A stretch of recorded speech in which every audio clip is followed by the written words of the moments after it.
Inilah sosok nenek termuda di Inggris, usianya baru 33 tahun, sudah punya cucu, terkuak kisah viralnya.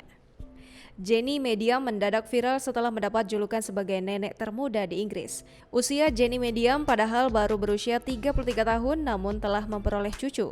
Pasca putrinya Carmaine telah melahirkan anak perempuan pada Juni lalu, diketahui perjuangan Jenny bertekad menghidupi Carmaine saat berusia 16 tahun termasuk ketika putrinya melahirkan di usia 17 tahun.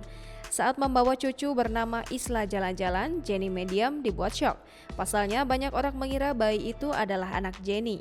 Jenny mengenang kala dirinya juga sangat terkejut diberitahu Carmaine berbadan dua. Namun setelah menerima kabar tersebut, ia menyukai julukan baru sebagai nenek. Belajar dari diri sendiri, Jenny tak ingin sang putri tak mendapat dukungan darinya. Jenny mengaku kehadiran Isla menjadikan Carmaine lebih dewasa. Carmaine telah bersama pasangannya, ayah Isla, selama hampir 2 tahun. Jenny mengatakan seluruh keluarga mereka tinggal di bawah satu rumah bersama. Jenny dan Richard penuh kasih sayang menjaga Isla. Jenny bersikeras bahwa memiliki bayi tidak berarti hidup telah berakhir. Nenek berusia 33 tahun ini yakin jika Carmaine bisa bekerja sambil membesarkan anak seperti dirinya dulu.